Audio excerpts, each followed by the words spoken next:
Hello, welcome back to This Podcast Takes Tokens. I'm Ryan, joined by my brother Derek. We're here to talk about all the things we love, all the things we grew up with, things that we didn't grow up with, but we found out that we liked later on in life.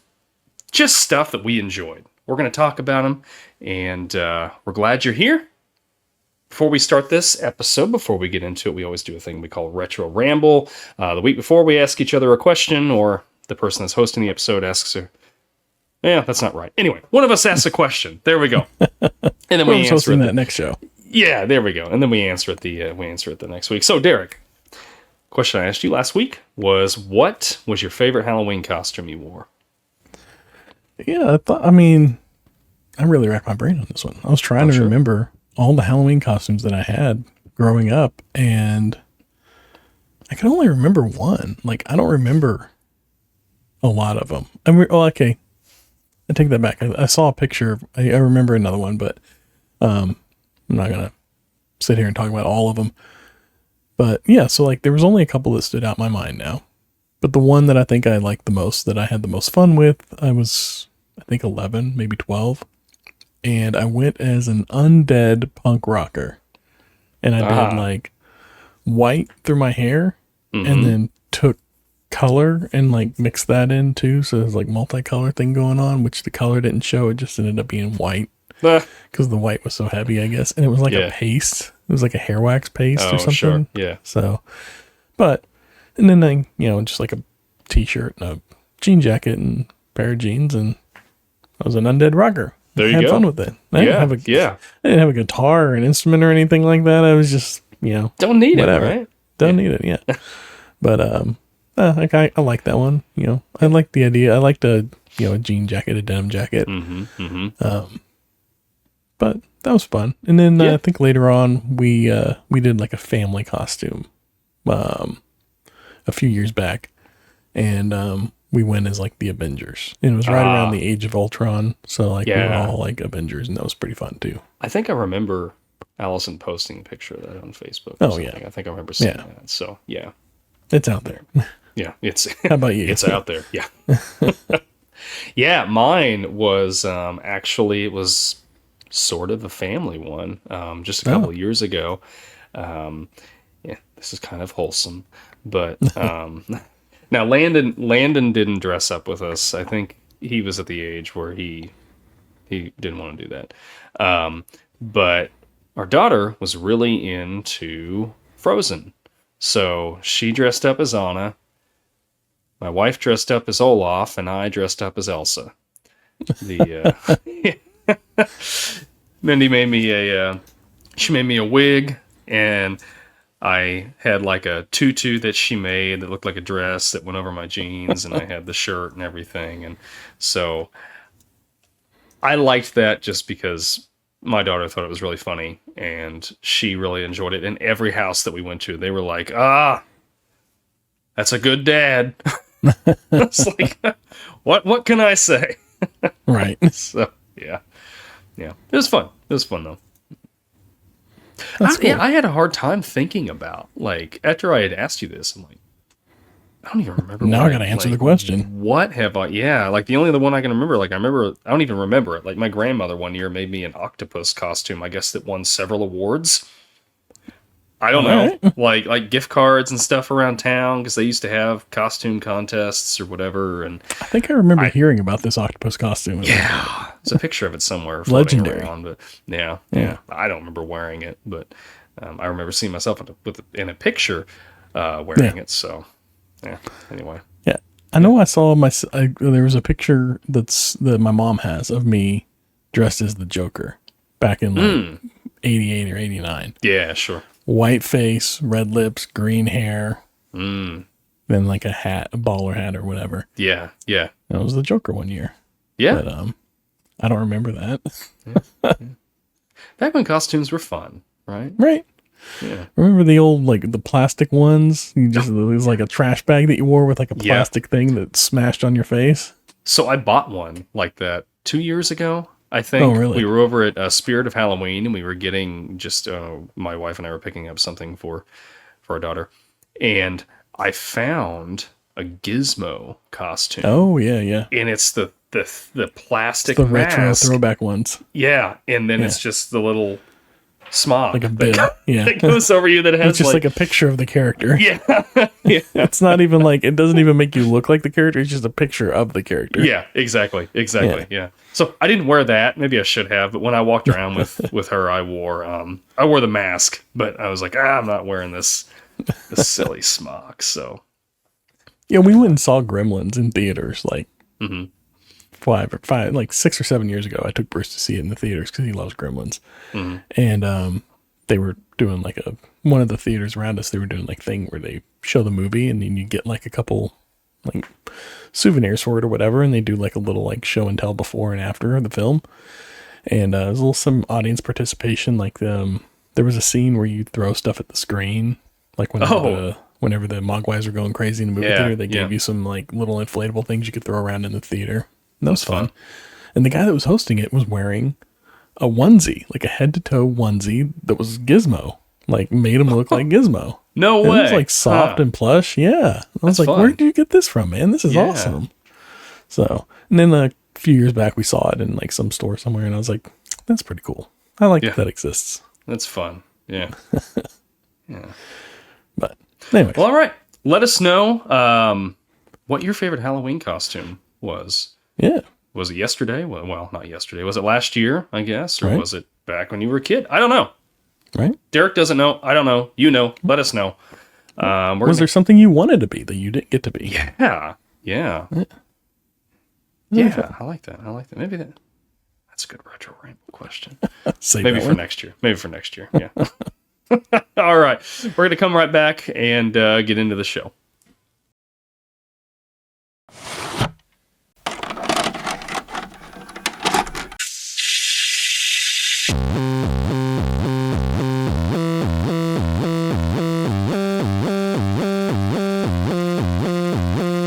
Your local video store card. A comic book in your back pocket. Games with no tutorials. Music you had to discover. And drinking water straight from the hose. These are the things us millennials remember fondly. We are the Jennings brothers. Join us after the streetlights come on as we race our bikes from the top of the hill right down memory lane. Exchange those quarters because this podcast takes tokens.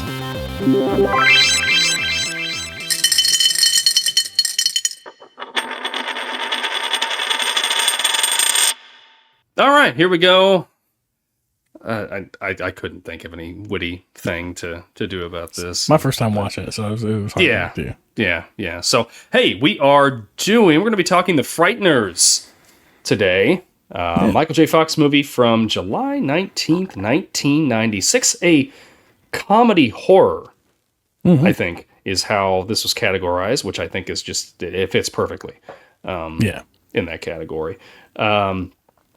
Get into the numbers real quick before we start talking about it. The budget was $30 million. Okay, so opening weekend, what do you think?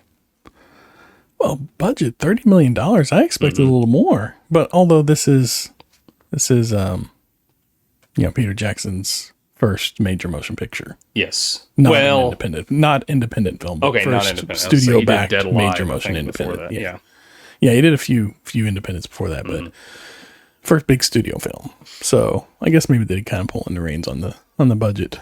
Well, okay, so box office, this released in July, and I read that was just a couple weeks after Independence Day, which was crushing at the box office, and a mistake on their part. Why they moved it from the fall to the summer, I don't understand. This is a fall movie. A Halloween movie. Yeah.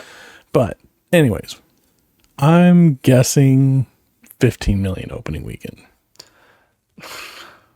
Oh no. Off. Oh, wow. 5.5 million. Wow. Weekend. Yeah. Okay. That makes sense. US and Canada. Now I'm going to go 15. 16.7. Oh, Worldwide. Wow. Worldwide gross for this movie on a $30 million budget. I think it got a little bit extra. I don't think it broke 20. I'm going to guess high 18.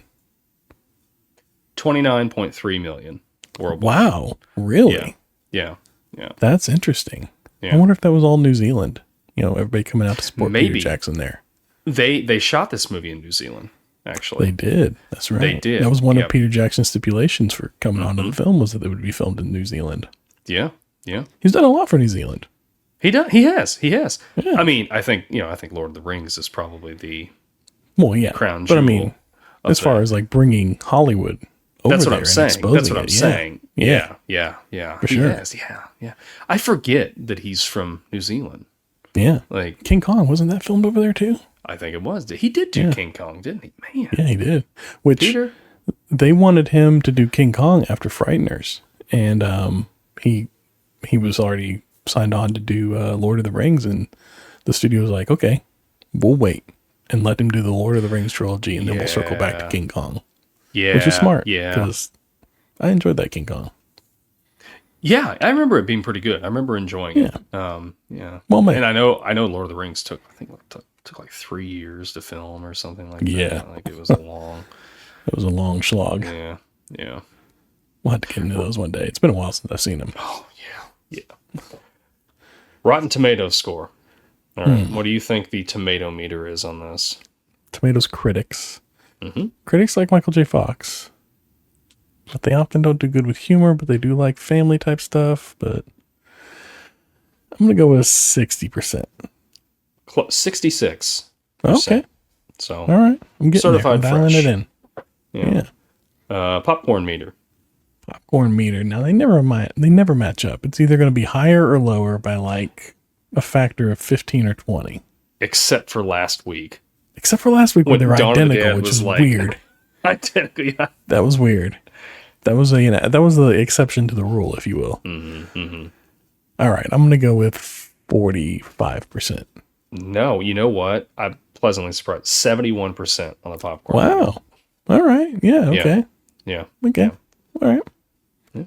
I could see that. This was a fun one. I enjoyed it. Yeah. Sure. Good. I'm glad you enjoyed it. I liked it on the rewatch. It had been a while since I'd seen this, but I remember enjoying it when I first saw it. I remember the first time seeing it was when it was at Video Castle, where we used to hang out at. Yeah. And the box art was that was cool box hologram. art. Yeah. And it had Johnny's, well, before we knew it was Johnny, but it's that face that's coming out. That was pretty cool. But which Peter Jackson fought against that. He didn't like the cover. He didn't like that poster. Oh, he did. He said he wanted like the characters on the cover. He wanted Michael J. Fox and the ghosts on the cover. But I like it. I think it gives a little mystery to the movie. It certainly had me want to watch the movie whenever I saw all that all around. Although I didn't, as we know, this is the first time I've seen it. Yeah. But you know how it is. The movie comes and goes, and then they keep cranking them out, so you just move on to whatever the next thing is, and you forget about it. And that's kind of how it happened. I think so. I have this on my Fandango account, and the thumbnail is Michael J. Fox with the ghosts behind him. So I'm almost wondering if that was the poster that Jackson Peter wanted. Jackson wanted. Yeah. And I agree with you. I think the one that they used is a lot better. I think that's going to sell this movie better than, as much as I like Michael J. Fox. He's one of my favorite actors. I love him. Yeah.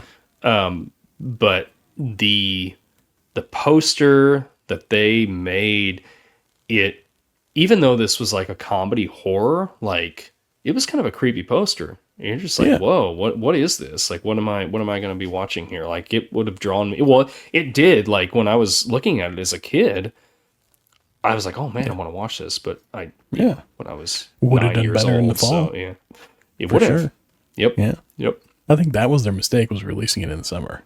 I agree with you, especially, and of course, who knew that, Independence Day was going to become a monster like it was? Like It was already dominating. Well, that's true. Yeah. But I guess they planned that far ahead of it being released.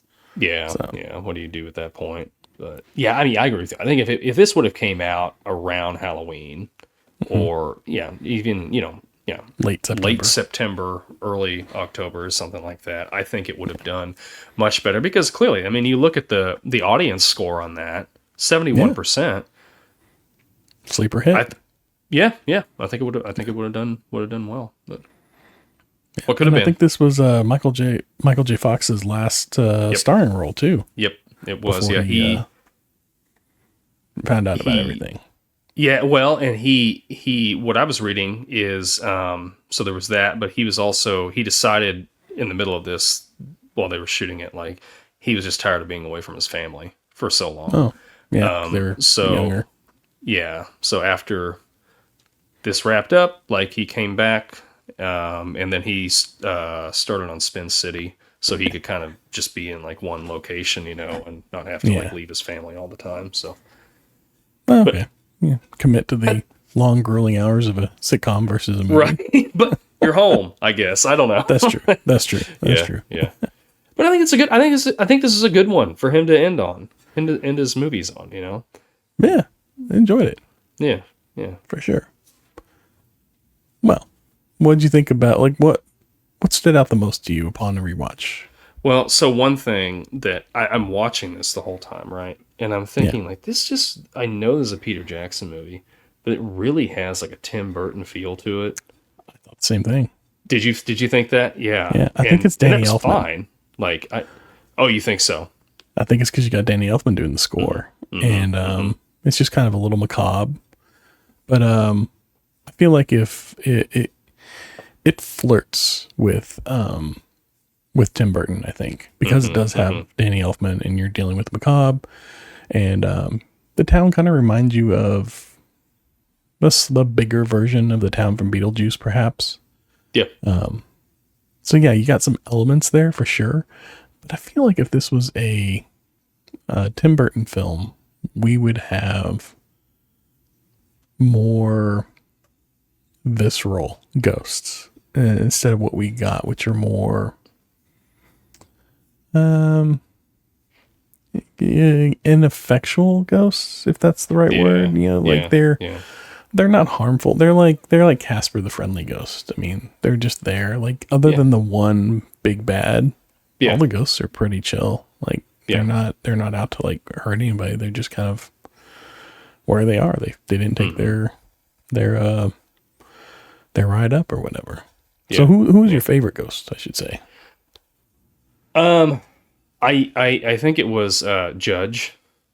Oh, okay.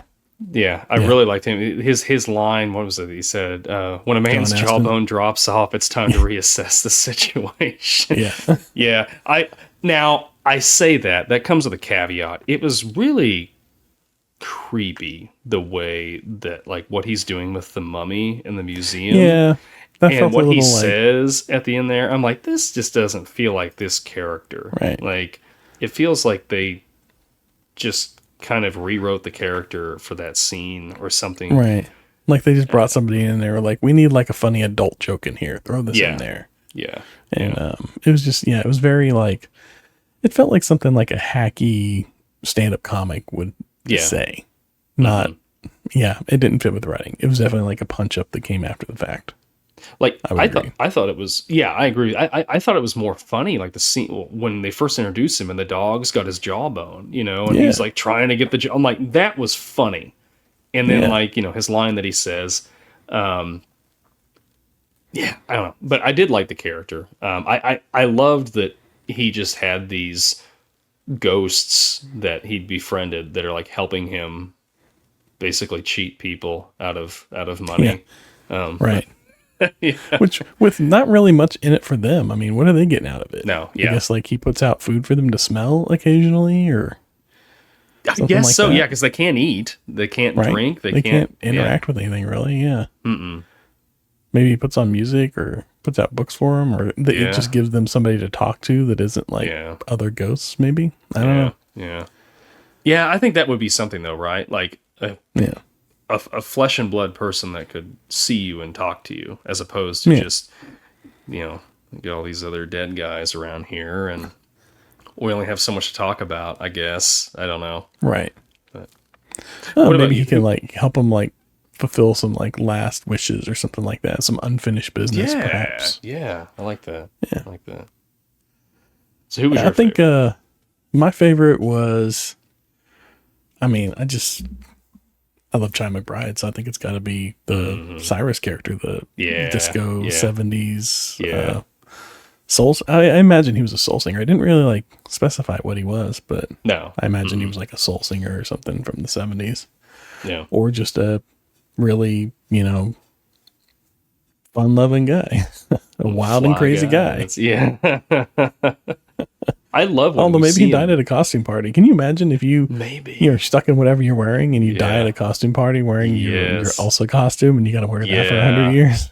Yeah, because he says something about that. He's like, oh, I need some new, I don't know, it's just threads or something like that. Yeah. And Frank's like, well, you can't. I hate to tell you this, but you can't because you died in that outfit, so you're stuck in that outfit forever. But when he goes up to heaven, he's got a new outfit on. He's got a new hairdo. That's true. And he's got a stogie. True. He is living the high life. Yeah. No, but did the judge die? He died, right? Like he got hit by the Green Johnny reaped him. Yeah, took his soul. Yeah, but he wasn't up there, or was that? He wasn't after the fact. Up there. Because Johnny took the soul of his other friend that was the guy with the glasses, but then he was up in heaven.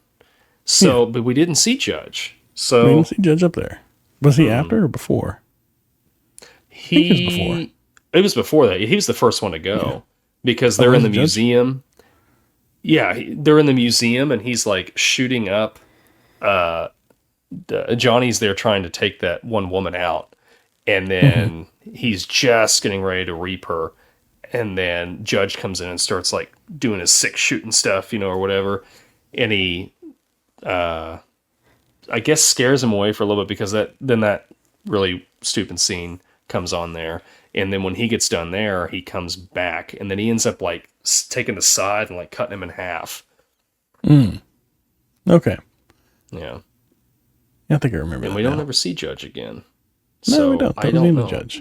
Yeah, like I would have thought we'd have seen. Well, although with the way he was behaving in the museum, maybe he didn't go to heaven. Maybe he did not. That's right. Yeah, I don't know. He may not have earned his way in. Yeah, that could be like the writers coming back around and being like, you know what, just for that, we're gonna send him downstairs. Yeah. Take care of this guy. Exactly. Yeah. The special effects on this movie, like at the time, I mean, now they look dated, but like at the time, I remember those being like cutting edge. Yeah, like seeing just Johnny like come out of the wall and all that, and even the ghosts, the way they just illuminated them and just made them. Yeah, they were just it was really, really cool. It was fun. Even though it looks dated now, it was still fun to watch. I still felt like it was, it was really cool to see all those special effects that they did with it. I gotta say, it doesn't really, the special effects, whenever they don't age well, generally it doesn't bother me too bad. Just because like, there's that perspective of, well, this was actually the best for the time. This was pushing the envelope. This was progressing the art form. And you got to think back. This is 1996. Like, I think Jurassic Park was before that. And the closest thing we had to like, CGI characters and stuff was not very many around this time. Like we're in the burgeoning stages of CGI and character work and all that. For sure. Yeah. And it was only with the wall stuff that it looked particularly jarring. Now, but they did a good job of blending the practical effects of like things being knocked off the wall to say, if you will, visually that there's a ghost behind there doing that, and then the shots of the ghost actually being projecting through the wall. And the two of them together, it kind of like waters down that aged look to it, I think. It looks pretty good. I mean, especially when you think about it for the time, it looks really good. And they may not hold up, but they hold their own, I feel like, for sure. Well, and like I said, just watching the movie, like I didn't ever feel like I was taken out of it. Like I'm like, oh gosh, that looks really bad. Like that one Right. scene in The Mummy. Like I always come back to that. Like Yeah. that water scene in The Mummy. Like I still Mummy's great. Love The Mummy. But I get Right. to that scene, I'm just like, this really looks. Did they see the abyss? Yeah, yeah. It looks really bad. But like this wasn't like, yeah, it looks dated, but it's not like, oh, this looks terrible. It's just like, okay, well, it's dated, but like I'm still in the movie. I'm still Right. paying attention. They use it focused on what's going sparingly on. enough that Yeah. you're not lost in it for sure. Yeah. And I felt like this movie did a really good job with pacing. Like I felt like it kept me entertained the entire way through. Like I wasn't ever like, looking at my phone or like, what am I, when's this going to end or whatever. I have very few notes because I was watching this movie and not thinking or, outside of it much. Yeah. Which is great because I was invested in the movie, but now we sit here and talk about it and I'm like struggling to remember it because, we're on the spot we were talking about before. Yeah. As soon as we sit down to do this, it seems like my brain just dumps out empty and I'm left going, Yeah. But, but I enjoyed it. I really liked I felt like the opening of this movie lets you know what you're in for as far as like a terror level, as far as like, is this going to be too much for me to handle as far as a scary movie is concerned? And you sit through that first scene, you're like, all right, if I can handle that, then I can handle the rest of the movie. I feel like, and it's a good it's it's a creepy. good litmus test. Yeah. But it's not like, oh my gosh, I just can't watch this. And I think that's the thing. Like, I really think that, Peter Jackson and, I can't remember who co-wrote this with him, but I really think they were like trying to find that good balance of like, hey, we want to do kind of a horror movie, but like, we also want to do a comedy. So like, let's try to figure out a way to blend these. Cause you don't really, you've got a couple, what was that? Tucker and Dale, versus Evil or whatever. Like there's stuff like that. Like there are some comedy horror movies, but they're kind of few and far between. There's not that many, if I remember right. They tend to either be like very screwball and what's a good term for it?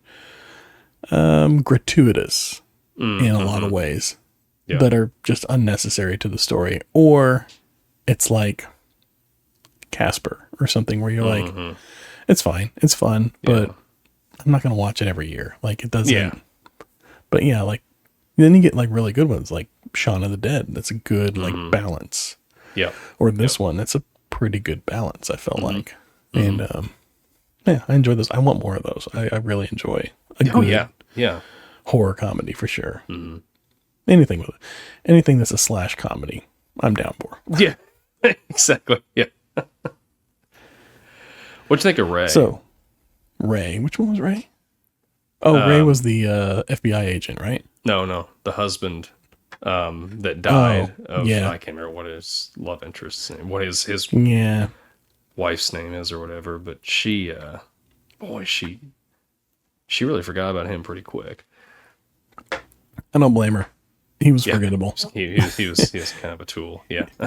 I feel like they were already like, she was already counting the days on that one. Like, I think she was plotting her exit already. Yeah. That was, he was a jerk. He was not a nice guy. I mean, he wasn't a horrible person. Like, he's not out like killing people or robbing banks. He's just a jerk. That's all he was. And, just enough unlikability that whenever, the main girl and, Michael J. Fox kind of start sparking, you're like, yeah, okay, it's fine. Yeah. We'll let it go. Yeah. Ray who? Yeah. Which I don't remember seeing her in much else or anything else really. Like I was like, I'm surprised I haven't seen her in anything else, but yeah. I couldn't really find much on her IMDb that I was like, oh yeah, from that thing. I don't this is remember. like the only thing I know her from. Yeah. Yeah, I'm kind of looking through here now. Little Women, I guess, but I'm familiar with that movie. I never saw that. Watched it, but yeah. It's just one of those. I don't know. So but let me ask you Ray, this. Yeah, go ahead. well, let's finish up the Ray. Oh, I was just gonna say, Ray was, yeah, he was just a tool. Yeah. It was, I was fine seeing him go. I thought it was kind of funny when he had died and then Frank's interacting with him and he's like, he's trying to, I gotta get back to my body, and all this. And you're like, well, Right. you really can't. And Done. yeah, just kind of felt like he got what he deserved. But Yeah.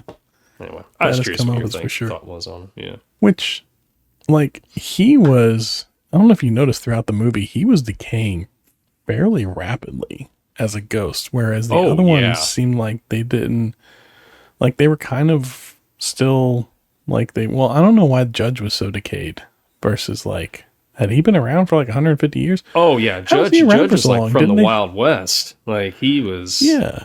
But didn't Michael J. Fox's character say that after 100 years, they get the chance to go? I guess he just didn't go back up or whatever. Yeah. Whenever his chance came around. So he's just been out there for like 150 years or something. Just hanging out. Right? Decaying. Well, I guess he didn't want to call it a day. Yeah. I think he does by the end of it, though. He's just like, well, yeah, I don't think he has a choice because he got raped. Yeah. But, yeah. I don't know, I thought it was, I thought Ray was decaying fairly quickly, but I didn't know if there was like a reason for it. It seemed like every time he popped up, he was a little more drippy, a little more runny. Yeah. And just kind of like, I couldn't figure out, like, there was no in-canon reason for it that I could ascertain, I wonder if maybe that was something that was cut out. Like, must have been. There's a maybe explaining version like, of it. Oh, there is. Okay. Yeah. In fact, there is a Blu-ray set, a 6-disc Blu-ray set for this movie. Wow. But it's like, there's a disc that's the director's cut version on Blu-ray, and then one of the discs is like the director's cut 4K, and then another disc is the theatrical cut Blu-ray, and then you got theatrical cut 4K. So there's 4 discs right there. And then they did like I'd never heard this term before, a matte box version of the film, which is where, so like whenever they film on the 35 millimeter film, it's a little taller than like a widescreen, like a 16:9. And so they just leave that extra, they don't crop it down to 16:9. They just leave that extra top and bottom. So it's a little taller. It's almost, they said it's almost like an like IMAX, but not quite. Interesting. So there was another version. There was that version of it as well. And then there was like a disc of like bonus features. Well, it was like 4.5 hours of bonus features or something like that. And then the director's cut is like 20 minutes longer or something. So something to look forward to if you're really into the movie. But it's a big box set. That is a big box set. Yeah. I'd be curious because I'd be curious what else is in this. Peter Jackson was like shooting for a PG-13 rating on this movie. And the MPAA kept sending it back saying, no, this is R-rated. Like there's just the violence is just making it R-rated. So he finally just threw in the towel. So then he added a couple extra things that he wasn't going to add because he wanted the PG-13 rating. I don't know what those scenes were. I'm assuming probably some of like the scenes at the end and the psych ward and all that, but maybe. Or maybe the judge scene. The judge, right? Like, yeah. Peter Jackson just really wanted that scene in there. He fought hard. Yeah. They just wouldn't give it up, so they had to give it the R. Or maybe that's the part that he threw in, because like he was like, well, if they're going to give me an R rating anyways, let me throw this part in there. Yeah. Right. Yeah. I don't know. But I don't see how this is an R-rated film. It doesn't... I don't buy it. This, I would have given this a PG-13. I would not give this an R. Oh, yeah. Yeah. I think today it would have gotten a PG-13 rating. Yeah, for sure. Absolutely. I don't know. So, do you... this is something I've been kind of debating since I saw this film. Should Michael J. Fox's character have died at the end? And then that just been like he went up and he stayed up? Or is it better that he came back? Is it a better ending if his death is permanent, or is it better that he came back? I thought about that when I was watching this, and I'm like, I wonder if the original script had him just like permadeath. He's done. Right. But I think being with Lucy is kind of his reward, right? For taking care of this dude. And yeah, I don't know. I mean, I think he is in a better, I don't want to say a better place, because like, well, you're in heaven, or you're on earth and you're dealing with all these ghosts. But by the end of it, we know that Lucy's had a traumatic experience, so she can see ghosts. So he's with somebody now that completely gets him, and I think that's good for him, because before, like, he's really, after he lost his wife and everything, he's just in a depressive state. Like, he didn't finish the house. He's just existing pretty much, and just trying to, he's a ghost, earn money. Yeah, he is. And yep, he's a ghost. And now he's happy at the end of the movie. And I'm okay with that. I think that's a good ending. Yeah. What did you think? Yeah, I kind of went back and forth. I'm still going back and forth on this one. I think it is better ending that he comes out. Like, I mean, you kill him off, and you have like a defendant. Like, yeah, you gotta have the happy ending for sure. Yeah, you gotta have the Scooby Doo ending, or the the mega happy ending, or whatever. Yep, we don't always need the Scooby Doo ending. No, but yeah, I think it's a good ending for sure. Did he see his dead wife up in heaven when he went up? He did. Yep. And she told him. She said she gave him the okay to go down and get with Lucy or whatever. Yeah. Go back down and enjoy your life or something like that. So. Okay. Well, so then, all right. So here's something with these shows, which is like one of those questions that you I guess you just shouldn't ask, or maybe. But he's got his dead wife that's up there waiting for him, and now he's with this Lucy girl. I'm assuming they're going to get married. Like, if they relationship continues, everything's pointing towards that, right? Till death do us part. Then they die and they ascend. Now he's got two wives up in heaven. Is that how that works? Or is Ray up there waiting for her too? I mean, like, oh man, Ray did ascend, didn't he? Did he ascend? Yeah, I think he did, didn't he? I don't remember. Yeah, he got reaped. Yeah, because like his face got slashed off. Yes. Yeah. But do you really think Ray was in heaven? He didn't show up at that scene, so no, he did not show up in the scene. Yeah, so but he wouldn't have. I don't know. Yeah, I don't know. I don't know. One of life's great mysteries. Who knows? Right. I don't know. I thought it was worth a thought. But, yeah. Okay, so I got one last little fun fact for you off of this movie. So, okay, that's wrong. Not a fun fact. Kind of a bit of a sad fact, actually. Dee Wallace, who plays the crazy lady in the movie, the serial killer's girlfriend or whatever. Yep. She was also the mom in E.T. Oh, that's right. She wasn't she? Yeah. Yeah. During the filming of this, her husband died, like, of a heart attack. So, like, she flew home and he was in the hospital and they did, like, heart surgery on him. And then he was like, go back, finish the film. I'll be fine. So she goes back, and then, like, 4 days later, her husband dies. That's like, he had a blood clot from the heart surgery or whatever.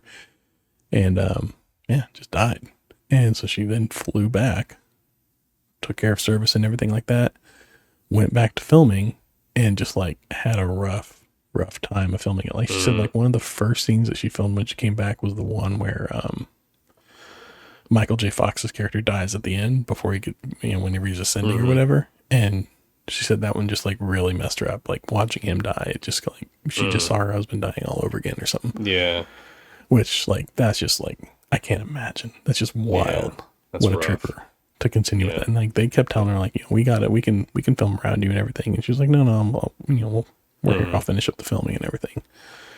But yeah, and then Peter Jackson stepped up and covered all of her costs for having to fly back and forth and everything, because the film department was going to charge her for all that, and she's like, that was going to end up being more than I was making for the movie. So, yeah. He ended up covering it for her, which was nice. But see, that's just wild. There are good people in Hollywood. There are, right? There are. They're usually from like New Zealand or something, but yeah, you gotta go. Yeah, you gotta go to New Zealand to find them. But yeah, I had not heard that. Mm. Yeah. Yeah. I was watching an interview with her earlier today, and I was just like, man, that's rough. But, Yeah. well, that's what happens. Yeah, I mean, that feels like that would like be too close to home. I would not have been able to like return and finish filming a movie like this, dealing with all that it's dealing with while you're dealing with the same stuff. Oof. Yeah. That parallel's too close for me. Man, well, I guess they would have just had to reshoot with a different actress all her scenes or something. Like, I don't know what else they would have done. Well, they said they were going to like shoot around her because they were close to being done with her part. So they were just going to block around her and shoot from over the shoulder and stuff. But anyways, interesting. Any other final thoughts on the movie? Because you're tapped out. Yeah, there's a couple here. So sure, let's go through. The one thing that I thought was interesting. So Michael J. Fox did his own stunts in this movie. Okay. Didn't have a lot of stunts though. No, he didn't have a lot of stunts. But the scene where he's in the woods and he jumps on, he's trying to jump on Johnny as he's like killing that lady. He broke his foot doing that. Oh. And so he was out for like, I think a week or something like that, which Peter Jackson had said like that actually ended up being a blessing because he wasn't sure on how some of the scenes, like there was a couple scenes in particular, he wasn't sure how they were going to play out. So they gave him like an extra week to write those scenes. Think through stuff. So I thought that was interesting. Yeah. I liked Frank's business model because he offers a 6-month guarantee. Yeah. Which I thought, like, that is just such a funny touch. Like, that's just a little something. I wonder, I couldn't find this anywhere. I wonder if, like, that's something Michael J. Fox just improv'd or if that was a Peter Jackson thing. But I thought that's such a nice touch for that character. Just to be like, well, I offer a 6-month guarantee. So does that mean in like 6 months he sends the ghosts back out? Yeah, I think so. Yeah, you got to, right? Gotta have repeat customers. Yeah. And what are they? I mean, we discussed this. Like, what are they getting out of this? I guess maybe they're just having fun spooking people or something. Like, that's true. Yeah, I guess they could be having fun with it. Get a nice place. Well, I don't want to say nice place to live because his house is falling apart. But yeah. I did see that Michael J. Fox was struggling behind the scenes with the judge character, and he kept referring to him as Doc because he looked so much like Doc Brown to him. Yeah, which is just funny. That's I do remember seeing that, and I thought, man, that would have been what a missed opportunity to not have Christopher Lloyd play that role. Right. Like when we watched the trailer, I thought it was Christopher Lloyd for a minute. Yeah. Yeah, and then watching the movie, I was like, oh no, that's not. That's somebody else. And then I looked up, and I was like, oh, it's John Astin. Go figure. Gomez. Yeah. Yep. Yeah. Oh, what did you think about the FBI agent? I hated him. Oh, such a jerk, right? Like, who is this guy? How is he working with the FBI? Yeah, like that guy, that whole character, I felt like they could have done without, or made him more of like a straight up FBI character. When they made him a ghost, it felt like, how does this fit in with this? Like, he's walking around in like a person's skin, or like, how is this working? Yeah. Like, there's no explanation to it whatsoever. I feel like it's something that got kind of forced in that maybe shouldn't have been there. Like, it just didn't work for me. That was my one big critique of the film, is the FBI agent. I didn't like it. I didn't feel like it worked in this film at all. And it just felt shoehorned in, and it didn't fit within kind of this mythos that we've been building. Because it's like I said, is he possessing his old body or what? No, I think he got killed because when they're up in the psychiatric place at the end. Yeah. Like Michael J. Fox, Frank like drops back right as what's her name's firing the shotgun, and it blows his head off. Yeah, but he's like a ghost underneath of that. Oh, I took it away. I took it as all of a sudden his ghost like came out of the body because he just got killed. Oh, he just got like instantly. Okay, well, I guess that would kind of fit a little better. That's how I thought he was like somebody that was like some ghost that was possessing the body and meddling with, upset with Michael J. Fox for some reason, and it was like not really well explained. Yeah, Because he seemed to know a little bit more than like the average person does about this type of stuff. And he had like talked that he was like that was his specialty. Like he'd infiltrated cults and stuff like that. So like he kind of had an idea of like the supernatural sort of stuff. But I agree. I didn't care for the character. I didn't think that they really needed him in there. I think that what they could have done and easily gotten away with it is with the sheriff thinking, like convinced that Frank is doing these killings because people keep dying around him. Yeah. And him trying to get out, and essentially what they did, but they could have like layered that a little bit more, and they could have just done away with the FBI agent, I think. Right. Totally. Or done him a little better. Yeah. Yeah. Like, because the sheriff could have been the side of the law that's on his side. That's like, look, I know you didn't do this, but like, we got to play ball here. And the FBI is coming and being like, you know, like, outsider coming into the city, like some, you know, what is the trope? The guy from the big city goes to the little city and tries to tell the folks how to do business because he thinks he knows better or whatever. You know, could have done that. Like, could have played it like that. It might have worked a little bit better. And then he just goes home with his tail between his legs because, you know, it turns out to not be true instead of like whatever they did. Yeah, I didn't like that character at all. I didn't care for him. But apparently, like, Peter Jackson really liked the guy because he was the main guy from what's the movie? Reanimator? Oh my gosh, he was. Yes. Yes, he was. Holy crap. So that was the whole reason why he got cast in that part and Yeah. why that part was there. Yeah, yeah. Oh my gosh, I just did not Mind blown. realize that. Yeah, yeah. Wow. Wow. Okay.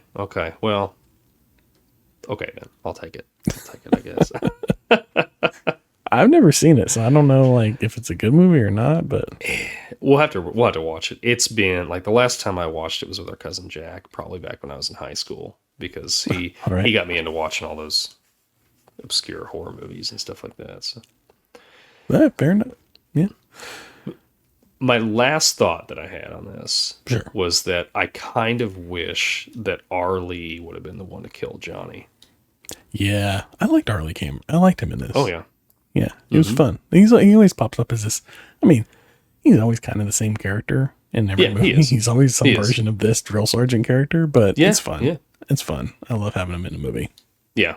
And he was a good like antagonist to the Michael J. Fox character. Just kind of like being a thorn in his side, if you will. Mm-hmm. So, yeah.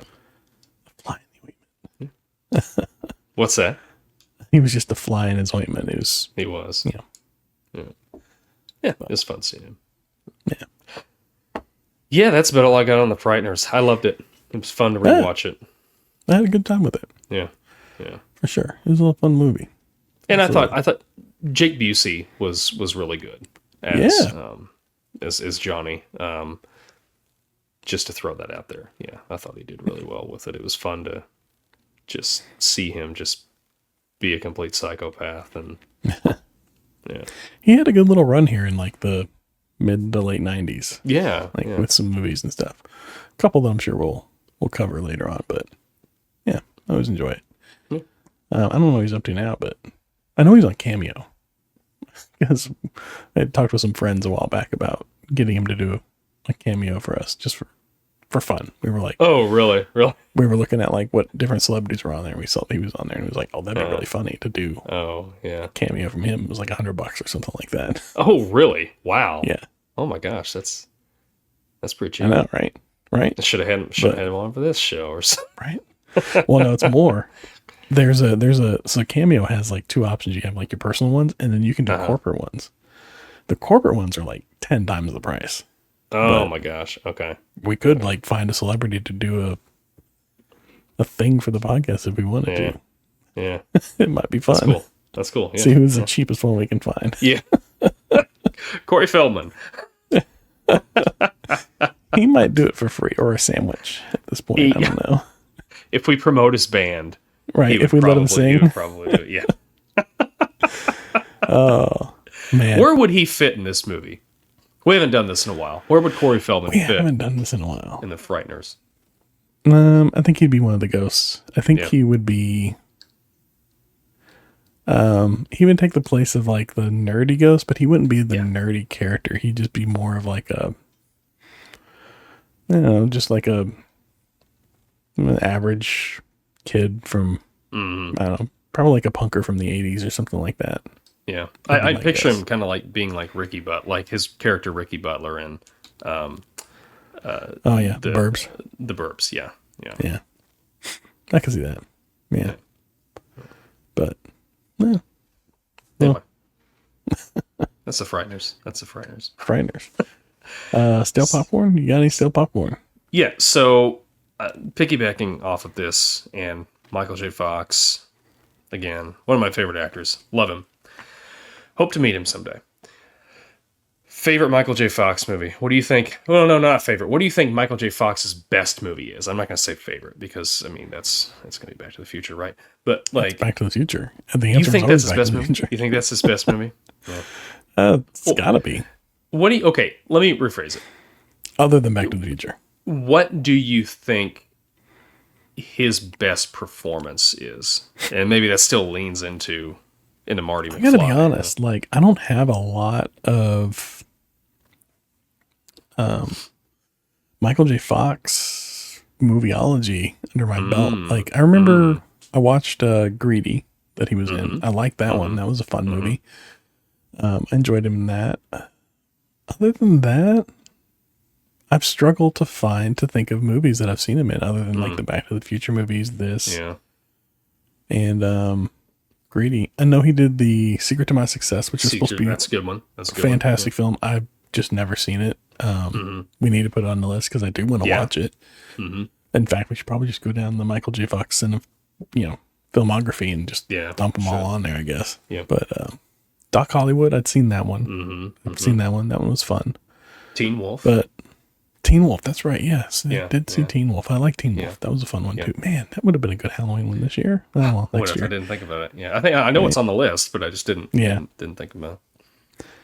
But I gotta say, excluding the Back to the Future trilogy, my favorite Michael J. Fox would probably be